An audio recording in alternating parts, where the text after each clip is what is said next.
Without you, we work hard every single day to curate conversations that will enlighten, encourage, and empower you. So, from all of us at KBLA Talk 1580, a big thank you for your love and support. You don't know how much you mean to me.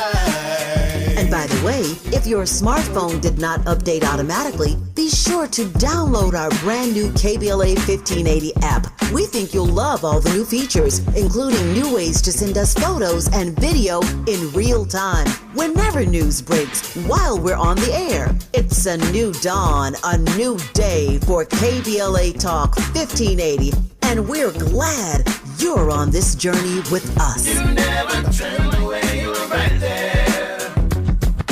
Thank you, thank you.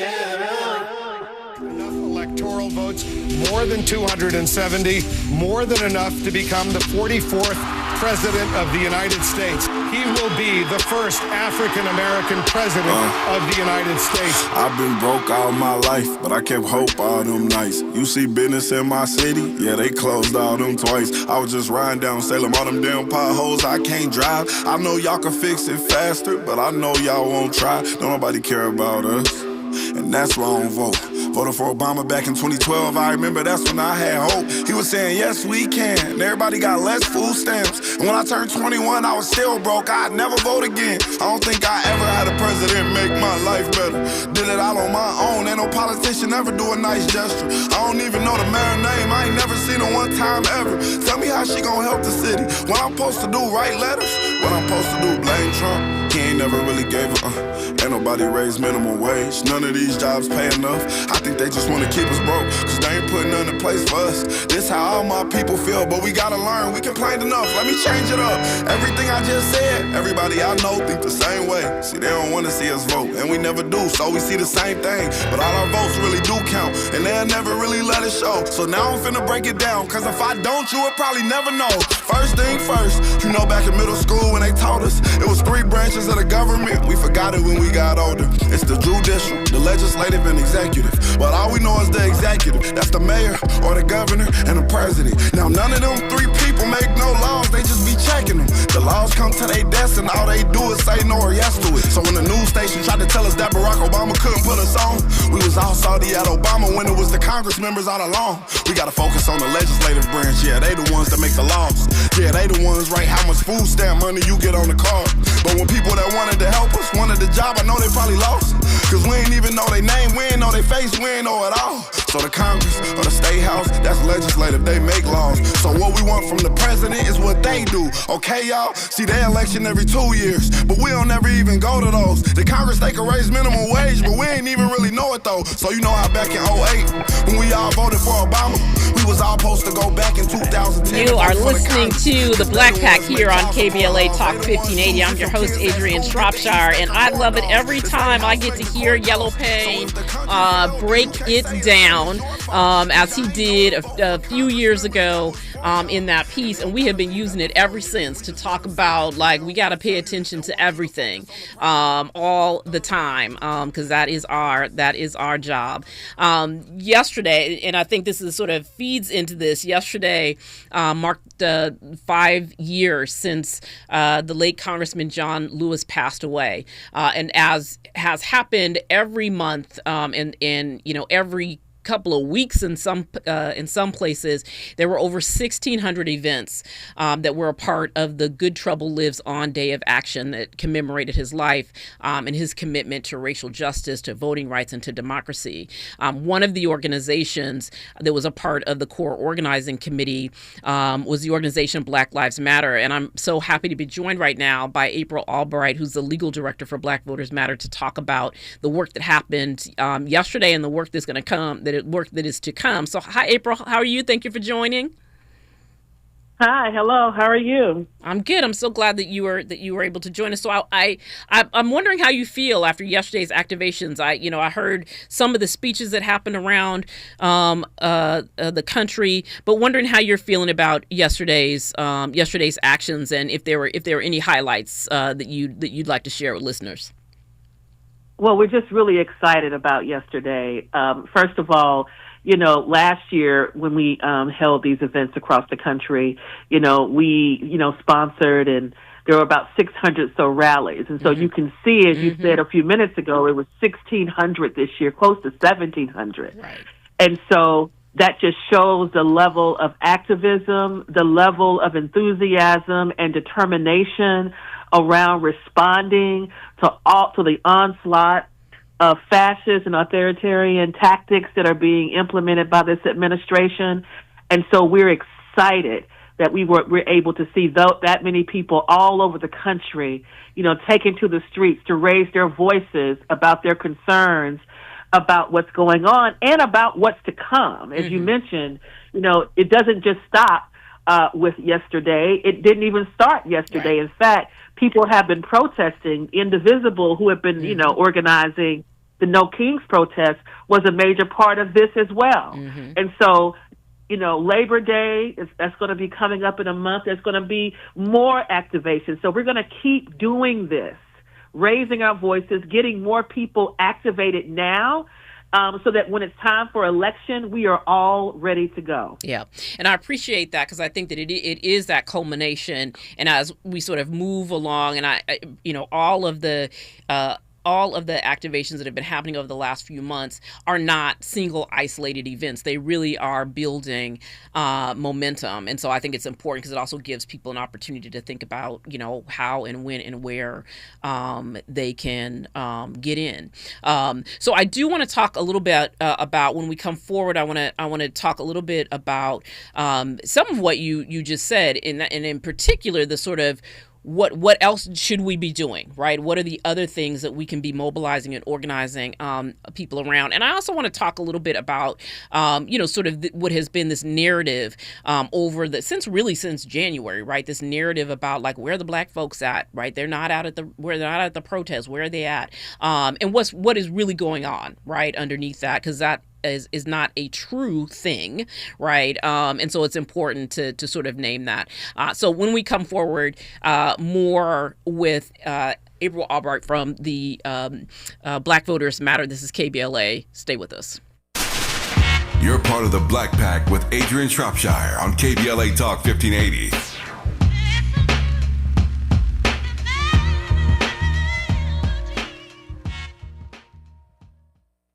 We all hear the radio ads about the IRS. They tell you to be afraid, to be scared, and they try to frighten you into calling. I'm not here to do that. Tax Relief Advocates is different. TRA is here to tell you that if you owe money to the IRS, whether it's $5,000, $50,000, or $500,000, we have a solution. It doesn't matter if you're sitting in your car, at work, or with your kids. No matter where you are, call now. 800-550-9651. Don't lose hope. TRA can eliminate or reduce what you owe to the IRS. Generous programs are now available that can give you a fresh start. Our passion is taxes and helping individuals fix their IRS problems. We have over 1,000 5-star reviews on Google and an A+ with the Better Business Bureau. You don't need to be afraid of the IRS any longer. End your tax nightmare today by visiting us online at TRA.com or call 800-550-9651. That's 800-550-9651. Tax Relief Advocates. Real solutions for real people.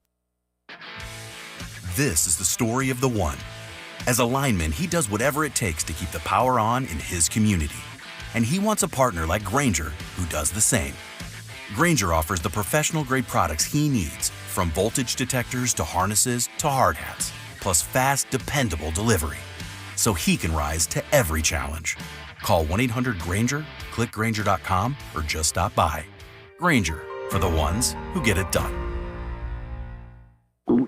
Oh no, stomach issues again? Stomach issues? Who are you? Your pancreas. I could be the real reason for your diarrhea, gas, bloating, stomach pain, or loose oily stools. I thought it was my stomach. People often do, but any of these symptoms could mean having a condition called exocrine pancreatic insufficiency, or EPI. With EPI, the pancreas doesn't release enough enzymes to break down food, but EPI is manageable. Use the symptom checker on identifyepi.com and speak with your doctor. That's identifyepi.com. Sponsored by AbbVie. KBLA Talk 1580. We've got a lot to talk about.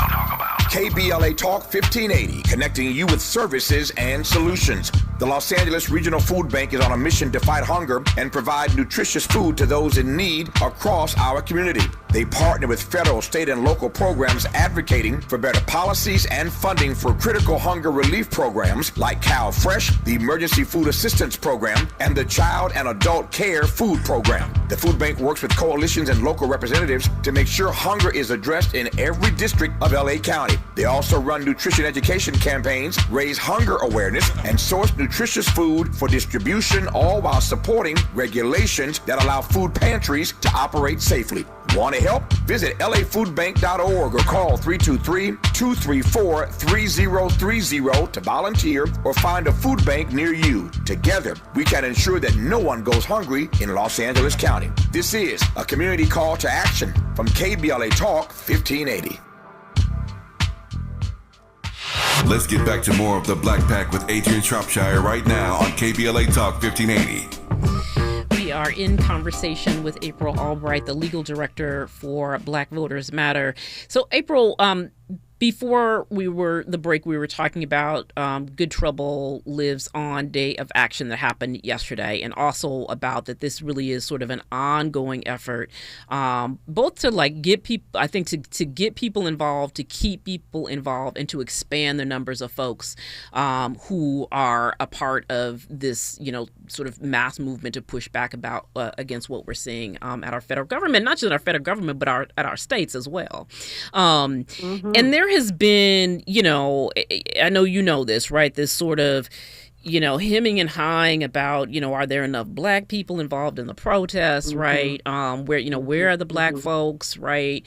There's been this sort of online, I don't even know what to call it, kind of social media narrative that has been from accounts of Black folks, I don't know who they are, right, that have been basically well, we're not in all of that, right, we're resting, we're drinking our water, whatever.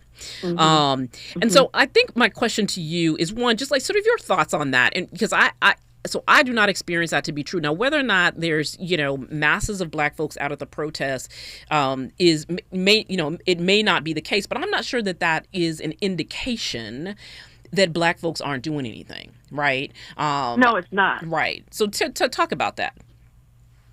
Yeah. So first, I completely understand when the 92% were saying we're tired, right? Because, we were organizing and, getting people ready, made the right decisions at the poll. So I understand that perspective. So I want to start there. Right. But I also want to start to say that Black folks are organizing and have always been organizing, right? And organizing doesn't just have one face to it. Right. There was a State of the People that went on for at least 2 months, where in city to city, Black leaders and Black folk were having conversations about what was going on and what we can do about it locally. Right. There are elections going on right now, right, that are just as important as the presidential election. And you've got Black folks canvassing, going door to door now, going to elect their mayors who appoint their local chiefs, their city council people who are very important when you think about what's happening at the federal level. We've seen all across the country who's been standing in the gap, right, to prevent some of these, taking people off the street have been mayors. Right. And so Black folks understand that. So they have been aggressively making sure they tend to business at the local level for the elections. But they're also doing other things like providing mutual aid, right? With all of this rolling back of services that are being provided on the ground, folks got to know Black folks are going door to door to make sure folks get food, have what they need, that get what they need when this administration is taking things away. So activism is alive and well in the Black community and will not stop. Yeah. And the John Lewis was organized, right, by Transformative Justice and other organizations, which are Black-led organizations, which have been doing this for years. Right. And that's why I think it's so important, the connection to having the Good Trouble Lives On Day of Action in this moment, right, hopefully is a reminder to people of who John Lewis was, right? He was not just a person who did who organized and showed up at big protests, right? That's not who he was. And so hopefully it's a reminder to folks, and then also that we need people to look in other places too before you talk about what we are or aren't doing. Right? There is how we show up might be different. We don't always need to be at a mass protest. I mean, it's convention season. I mean, NAACP had I don't know know how many tens of thousands of people, right, in Charlotte last week. The Urban League is in Cleveland this week, right? So so it's just important, I think, that and I feel a kind of way about this, because I feel like we've been having to respond to it, and we shouldn't have to. No one should be questioning our commitment to advancing justice in this country.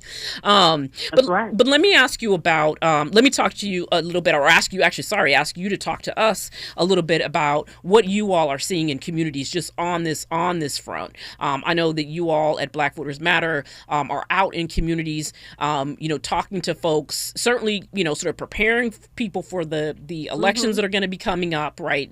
This year, right? I think people try and jump ahead too quickly and get to the midterms, but elections that are happening this year. What are you all hearing from folks about this moment where we are, and people's commitment to staying engaged? I think people are just trying to get a grasp of all the things that are going to happen, right? Like, what are all these, what this new bill means, these services being removed, what is that going to look like locally? So I think first, people are trying, and our involvement in the community, folks are just trying to get information, right? They're attending sessions, they're attending calls, conventions, so they can get that hard information about what now will services and what will local communities look like. And they're trying to imagine ways to be more self-determined, to stand in the gap. You've got Black farmers meeting, right? Coming together to see, is there something they can do that when services like Meals on Wheels stop, or after-school feeding stops, or no school lunches, are not offered, what can we do in order to offer service? So you have a lot of convenings going on locally to address those gaps that are going to come up as a result of these actions. But I do believe this. Black folks are concerned about the leaderships of various parties, wanting to make sure that our issues are not going to get washed away, right? That as people sit back and analyze the prior election and what happened, that the issues that are important to Black and brown folks and other marginalized communities won't get swiped under the rug, right? And so I think it's incumbent. That's what we're hearing. So it's incumbent upon those individuals and leaders and parties who say they represent the marginalized to be very aware of that, right? Because we've got to consolidate like never before. It is not the time to turn your backs on voting rights, right? On enshrining reproductive rights. It is not the time to walk away from the LGBTIA community. It is not the time for that. And so I hope that these conversations that we're a part of now, where people are growing concerned, wanting to make sure that the Democratic Party, for example, is consistent with allowing for it to be a big tent party, that they don't turn their back on these very important issues, even as we fight against this fascist regime. Because we want to stop it, but we don't want to stop our pathway towards liberation in this country. And so those are the kind of conversations that we're involved in right now. Yeah, it's important. I want to double tap on this a little bit, because I think that I was earlier in the show, I was talking about what's happening, sort of doing a rundown about what's happening with the Epstein scandal, right? The Epstein files. And I was noting that Nancy Pelosi yesterday essentially said this is a distraction, right? This is a distraction, and Democrats shouldn't be talking about it if it's not about kitchen table issues, right? So basically, if it's not about the economy, that Democrats shouldn't be talking about it.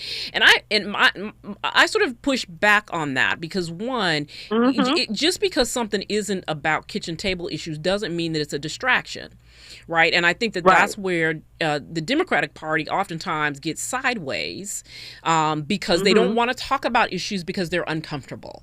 Right. And because they're uncomfortable, they just want to say, well, let's just talk about, the economy. Let's talk about, costs. And we should talk about those things. Not, I'm not suggesting that we don't. But the idea that everything is a distraction is actually an insult to the people who care about those other issues. And when the other people who care about those issues are the core of your base, then you kind of have a problem, right? Yeah. You do. And, we got to stop doing that. Right. Yeah. So I think I just want to, like I hear what you all are hearing when you're out talking to folks, because I feel like we're hearing the same thing too. Like there's a little bit of side eyeing, right, of the Democratic Party right now about where are you going with this, right? That's right. Where are you taking this? People need to see courage right now. Yeah. They need to see courage. Right. They need to see, when you look at the kinds of the onslaught of oppressive policies that's coming out of this administration, that you see people riding in cars with masks on, grabbing people who, by the way, some of which are, U.S. citizens, right? Yes. But just denying due process. Right. And then, seemingly going after people who are standing against this regime in this moment. Right. Folks need to see courage, right? They don't want to see that the Epstein files relates to the larger picture of the lack of ethics, right? That this administration has. And so you can't give them any rope, right? Because if they permit this to happen, then what else will they permit to happen in our communities? And so people are standing at the gate watching, and they're watching the Democratic Party leadership, and they want to see more than just talking, right? They want to see action taken. They want to see folks in the community, right? Coming to these protests, standing with them, making sure that people get ready now so that we don't have to get ready next year or this year. That's what folks want to see right now. And so I hope that the Democratic Party takes heed and don't start to become a traditional conventional self, because those days are gone. Yeah, I think that. I think that all of that is right. We have we just have a Black PAC actually has a poll that just came out of the field and is, I think, public today, that is essentially that, right? One of the questions that was asked in the poll was, if you had to make a choice between a candidate who only talked about, exclusively about economic issues and and dismissed the other issues that you cared about, or you had a candidate who talked about restoring rights, right? Talked about justice, right? That talked about the issues that were important to your community, as well as economic stuff. Which candidate would you choose? And overwhelmingly, people chose that second candidate. Right. And that's right. Like it is, I hear you. I agree with you that sort of the writing is kind of on the wall about what people want to see and what people want to hear. And hopefully, the candidates take heed, that the Democratic Party takes heed before, people start to ask the questions that they always ask, which is, why should I show up and support? But talk to us a little bit about the work that that Black Voters Matter is doing right now, and how you all are out, engaging with communities, engaging with partners, to make sure that folks are prepared, certainly for the moment, as you described, like getting ready for the impacts of some of this legislation, right, in our communities, but also how you all are out talking with folks about, again, the opportunities that we have to exercise power, which is many ways, right? Whether it's advocacy or it's legislative advocacy, but also through the elections that we have coming up. What's the work that you all are doing? Talk to us about the work that you all are doing now, and where, so that if folks are listening and they want to plug in, they know. Well, we're everywhere, because we believe in organizing 365 days. We believe that if you stay ready, you don't have to get ready. And so because of that, immediately, we have already given out $2 million in grants in organizations all over our 10 core states in the South, particularly because we haven't given up on the South. Many people have, but we still organize it in Louisiana, in Mississippi, in Texas, in Alabama, in South Carolina, in Georgia, in the places that are ignored but are often determining what national policy is, right? So we spend a lot of time on the back roads, in the rural communities, in the urban communities in these states, still having conversations. We don't just do barbershop conversations in the presidential and Senate years. We're doing them right now, right? We've had our Capitol Days in all 10, of our core states, where we organize local grassroots organizations, even this year, to go to their state houses and demand, right, change of policy, because we're not always reacting to the bad things that are happening. We're building something new, right? We're continuing a legacy of John Lewis and others. And so we've had our Capitol Days. We've been partners, anchor partners with the State of the People, where we've been going around the country educating and informing people. You know, we just anchored the John Lewis, Fight Day yesterday. You know, we're doing activities like that. We were a core partner with the Indivisible No King Day because we believe that protest is essential part of changing the fabric of this country, and we want to continue that legacy. And of course, we are a part of local, elections, because a lot, we know what fascism looks like living in the South, right? It didn't just happen in January.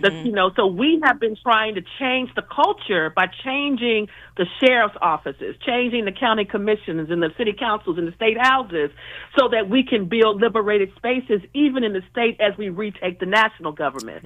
So those are the kind of things that we are doing. And so please visit our website. Because we constantly text and phone people, even now, right? So that, again, we don't have to get ready because we already ready. April, tell me quickly the website. It's blackvotersmatter.org. .com. So all you gotta do is just go blackvotersmatter.com. Okay. Org. I'm sorry. blackvotersmatter.org. Okay. All right. Well, April, thank you so much for joining. I really appreciate you for coming on, talking about the work that you all did for Good Trouble Lives On Day of Action, because it's important when folks start talking about what Black folks are or are not doing, it's important to know that our organizations are anchoring these activities as well. So I appreciate you joining. Appreciate all the work that the entire team does at Black Voters Matter. And we appreciate you, and we appreciate all the work that you are doing, sister. Oh, thank you for having us on tonight. Thank you so much. So we'll have y'all back to give us updates on the work as it moves forward. When we come forward, we're gonna come back to LA. We're gonna be joined by one of the LA organizers for the Black Alliance for Just Immigration to get some updates. Stay with us. This is KBLA Talk 1580. More of the Black Pack with Adrianne Shropshire on KBLA Talk 1580 when we come forward.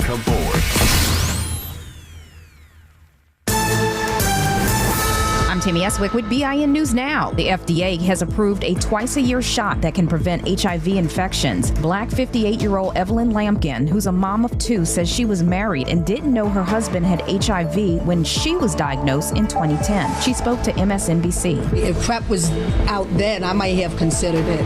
The CDC says over 39,000 people in the U.S. were diagnosed with HIV in 2023. They say that's a drop in cases. The new drug is called Yes2Go, and doctors say it could be covered by insurance. We're in the height of grilling season, and according to the USDA, Black people consume more beef than any other racial group. Now, here's the bad news. The U.S. government says data shows just last month the average price for a pound of beef is up past $6. That's a 12% price hike from last year. Finally, the WNBA All-Star Game is tomorrow night, and Glorilla is set to take over the halftime show. Get BIN News Now on demand 24/7 on the iHeartRadio app. Slowing in Long Beach, northbound side of the 710. This is getting away from Pacific Coast Highway. Delays in stretches to the 91. More slowing on the southbound side out of East LA. This is leaving the 60 freeway. Delays taking you ahead into Bell Gardens, looking a lot better past Florence Avenue. Southbound side of the 5, delays out of Burbank from Alameda to the 605. North 605 in Norwalk. You're on the brakes here from the 105 all the way to the 10. For victims of drunk and drug driving, our grief is unique. But you are not alone. You always have a place at MAD. Call our 24-hour victim helpline at 877-MAD-HELP or visit mad.org. This is the KBLA Sports Minute with Ray Richardson. The Major League Baseball Players Association is advising Latino and Hispanic players to carry their documentation wherever they go. The memo was sent out to players on all 30 teams in response to the ongoing immigration raids conducted by ICE in Southern California and around the country. 28% of the players on opening day rosters were born outside of the U.S. The majority of international players in Major League Baseball are from the Dominican Republic, Venezuela, and Cuba. MLB Commissioner Rob Manfred said the league has talked with the Trump administration to help protect their players. The first HBCU football game this season will be broadcast live on ABC. Southern University and North Carolina Central will get national exposure when they meet up in the SWAC MEAC Challenge on Saturday, August 23rd in Atlanta. Kickoff is 4:30 p.m. Pacific time. No debates, no speculation, just the info you need. That's your KBLA Sports Minute. I'm Ray Richardson. More news, opinions, and conversation when we come forward on KBLA Talk 1580.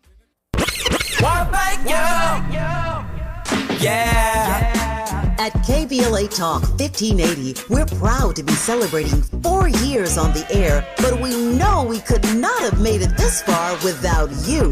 We work hard every single day to curate conversations that will enlighten, encourage, and empower you. So, from all of us at KBLA Talk 1580, a big thank you for your love and support. You don't know how much you mean to me. And by the way, if your smartphone did not update automatically, be sure to download our brand new KBLA 1580 app. We think you'll love all the new features, including new ways to send us photos and video in real time, whenever news breaks, while we're on the air. It's a new dawn, a new day for KBLA Talk 1580, and we're glad you're on this journey with us. You never turned away, you were right there. Thank you, thank you.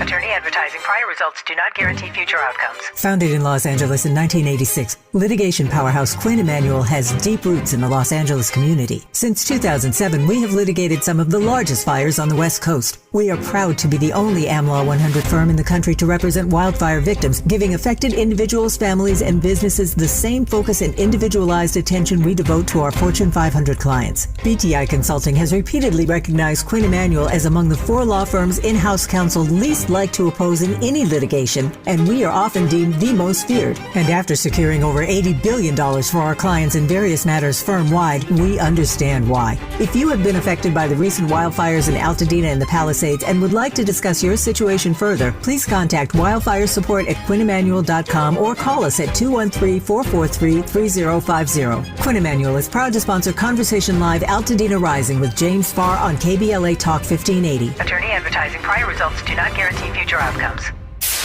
KBLA Talk 1580. We've got a lot to talk about. KBLA Talk 1580, connecting you with services and solutions.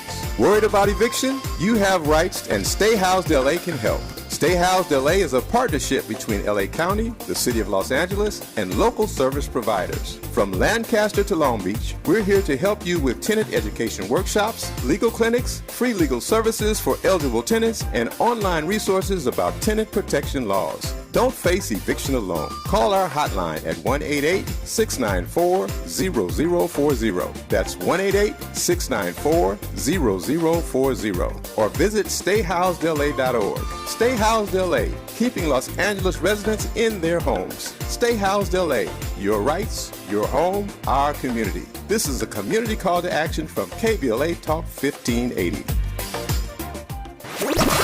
You're inside the Black Pack with Adrianne Shropshire on KBLA Talk 1580. This is the Black Pack, and we are sort of bringing our show to a close. But as we've been talking about what's happening nationally in terms of the yesterday with the Good Trouble Lives On actions that took place, 1,600 actions across the country in communities with folks turning out and elected leaders in some cases coming out to speak at those rallies. And we talked earlier in the show about just sort of the ongoing assaults on education and our communities of the Trump administration.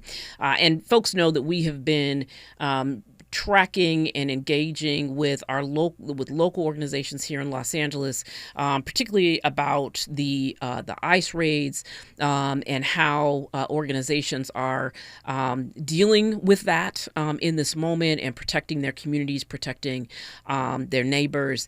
And so I'm happy that to be joined right now by Meraki Alimsagud, who is an organizer here in Los Angeles with Black Alliance for Just Immigration.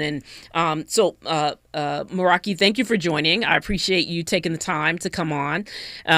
We've had Nana Jomfi on a number of times talking about the work in general that Baji does. But for those who may just be listening for the first time, can you talk just a little bit about the work of Baji and specifically the work that you all do here in Los Angeles? Yeah, thank you for having me on. I can definitely talk a bit about that. So I'll start off by just giving some context of who Baji is.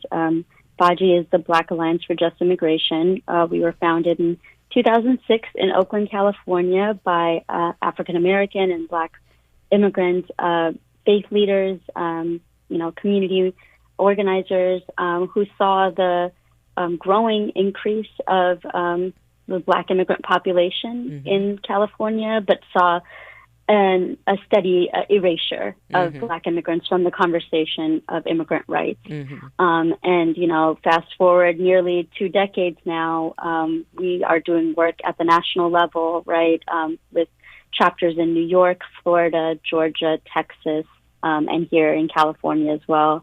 I myself, again, am representing the Los Angeles chapter as an organizer. And a lot of the work that we've been doing on the ground now really falls under 3 buckets of work, one being care and wellness, the other being anti-crimmigration, and the final being civic engagement. And so at the care and wellness level, it's really about caring about the overall well-being of our community members, whether that's legal services, whether that's, making sure language access is secured, having, mutual aid programs, and all sorts of other ways that we're kind of tending to the holistic nature of Black immigrants. And then when we talk about anti-crimmigration, it's really speaking to the intersection of the criminal sanction system and the immigration legal system. So where we really find our community members being entangled in. And our work around that really has to do with pushing back against deportation, separation, and fighting for protections for our community members. So protections being both temporary, like TPS status, but also really pushing for permanent protections that allow our communities to have some security and safety in this country. And the final civic engagement, it's, what you think it is, really doing advocacy policy work to ensure that, the laws that we have in place are meant to reflect a community of safety and well-being, which we're trying really hard to create here in Los Angeles. So, Marky, give us kind of an update on how, the impacts of what has been happening here in Los Angeles, how that is impacting the communities and the individuals that you all are working with. We know that they're, that as we think about yesterday, I think it was yesterday's announcement that half of the National Guard are going to be leaving LA, and obviously them nor the other half actually needed to be here because there's nothing for them to do.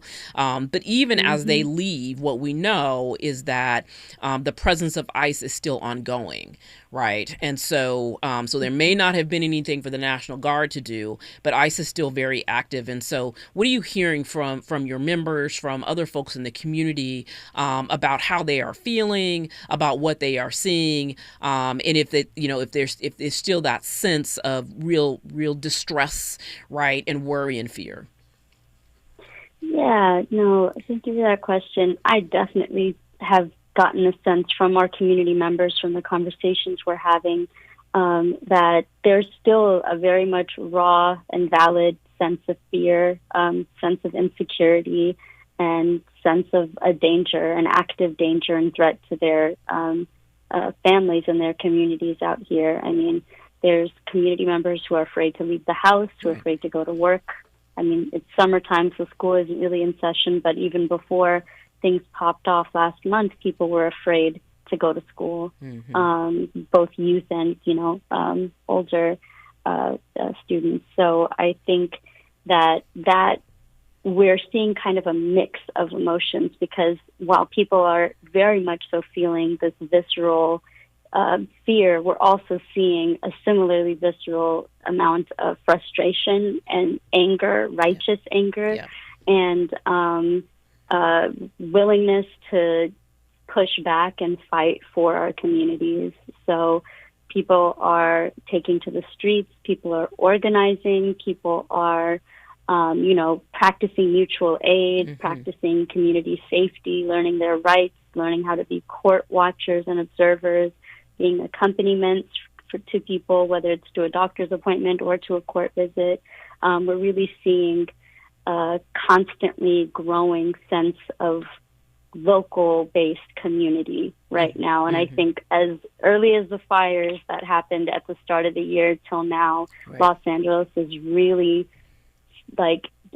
being an example for what it means to be in community and to practice mutual aid, to practice community level care, because we know that the government institutions are not being safe spaces, are not providing services in the way that they need to, and are in fact doing the opposite, are causing the distress and the chaos that's happening in our communities. So it's a mix of emotions for sure, but I think a lot of people, myself included, are feeling really grounded in that sense of we got each other. And talk to us about and are people feeling supported broadly, right? I know that there's been various kinds of conversations attempt to lift up potential divisions between different communities, between the Latino immigrant community, the Black immigrant community, African Americans.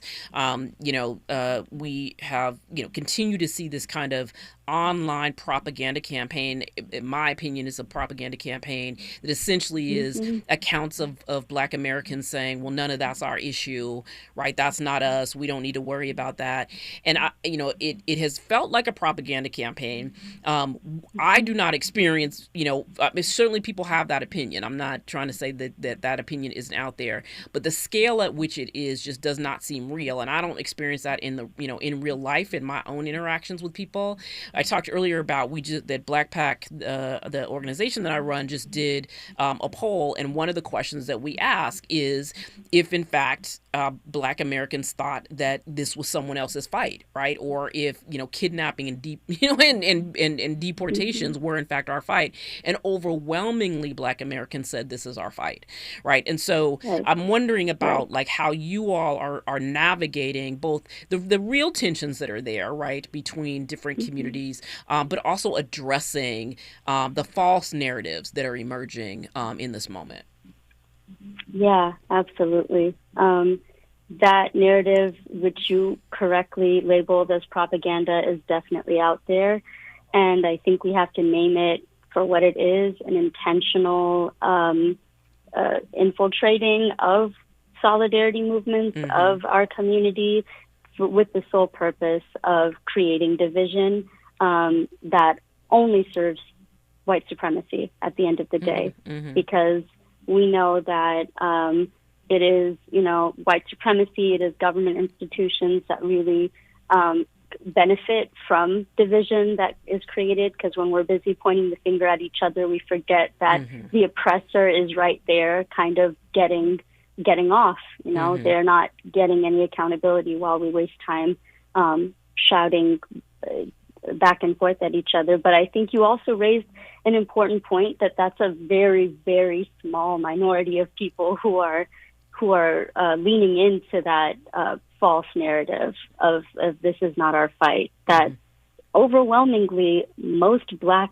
people throughout California and throughout this country, I should dare to say, are very much so believing and seeing this as our fight, as our collective fight, because we saw this happen during the Fugitive Slave Act. We saw this happen during Jim Crow segregation. We saw this happening. We see this happening every day when our bodies are being snatched and, caged in the carceral institutions and are being, continued to be paraded into modern day slavery.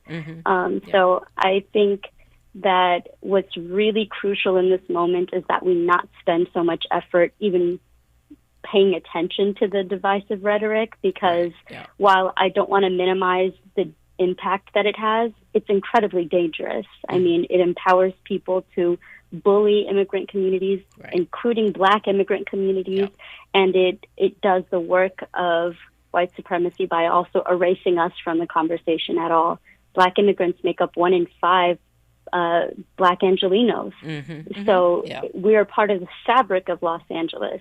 We're also part of the fabric of the civil rights movement. You can't talk about civil rights without talking about Malcolm X, whose mother was from Grenada. We can't talk about Shirley Chisholm, right, who's also of Caribbean background. Same with Kwame Ture. So countless people who are part of our liberation struggle that we call to as our ancestors. We can't disclude them from what would be happening to them and their families today. And we also can't forget that just because something isn't directly affecting us today, that it won't directly affect us tomorrow. We're seeing that the Trump administration is getting ready to turn their targets on people with citizenship. They're doing that now. Doing that right now. Yeah. I mean, I also just think that if you have, armored vehicles rolling through your neighborhood, you are in fact being directly impacted. All right. So more with Meraki Alamsagud, organizer here in Los Angeles with the Black Alliance for Just Immigration. When we come forward, this is the Black Pack. You listen to KBLA Talk 1580. You're part of the Black Pack with Adrianne Shropshire on KBLA Talk 1580.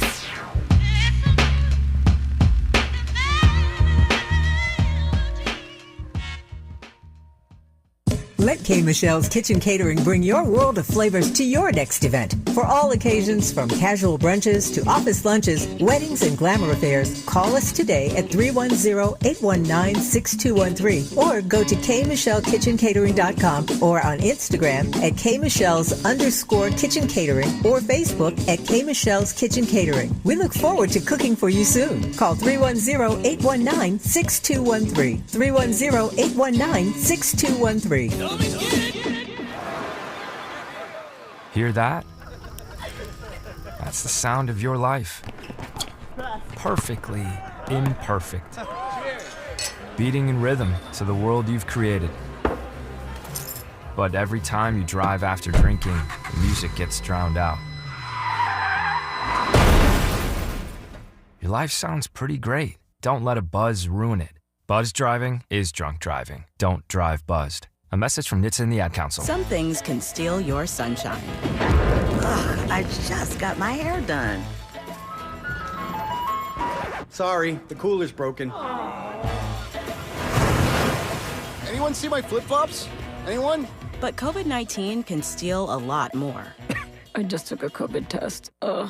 Prescription medications for COVID exist. If you test positive this summer, ask your doctor if they're right for you. Visit PfizerForAll.com/COVID-19 to learn more. Sponsored by Pfizer.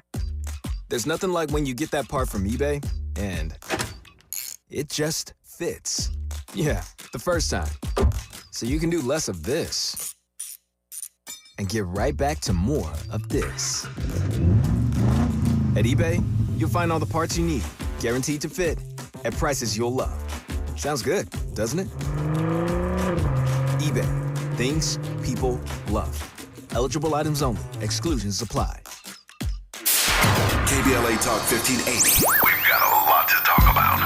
KBLA Talk 1580 reminds you that we keep us safe. Every girl deserves a chance to shine. That's the belief behind Forgiving for Living, Inc. Since 1999, this organization has been empowering at-risk girls ages 13 to 18, helping them overcome behavioral and mental health challenges. Founder Wendy Gladney's personal journey inspired the mission to give girls hope and purpose through the power of forgiveness. Through their ambassador program, workshops, and annual conference, Forgiving for Living has touched over 3,000 young lives. lives, providing mentoring, life skills, training, and tools for building self-esteem and confidence. You can make a difference. Visit forgivingforliving.org to donate, volunteer, become a mentor, or find help for a young girl in need. Forgiving for Living, Inc., building brighter futures for young girls. Visit forgivingforliving.org today. This is a community call to action from KBLA Talk 1580.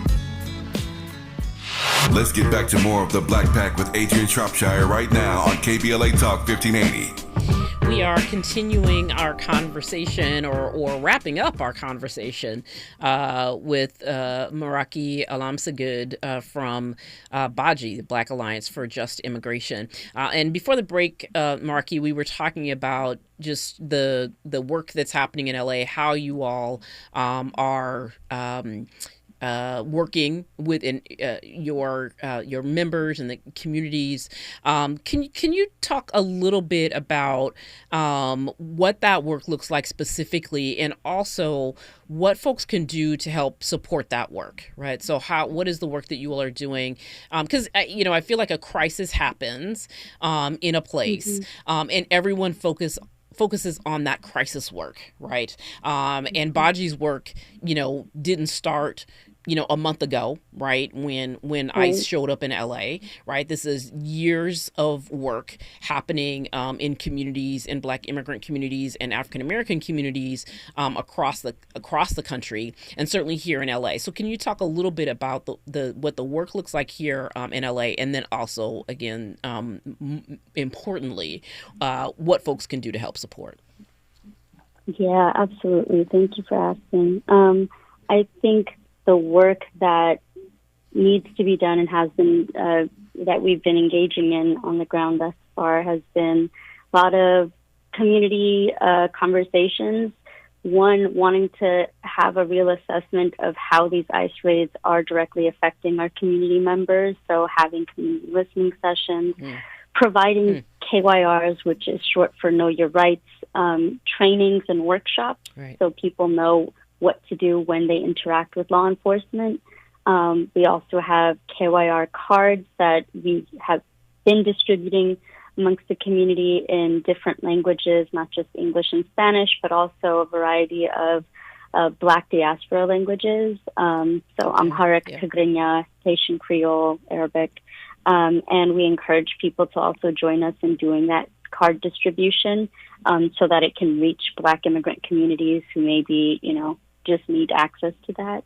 And then having things that people can join us in doing, including that, is joining us in our court watch trainings.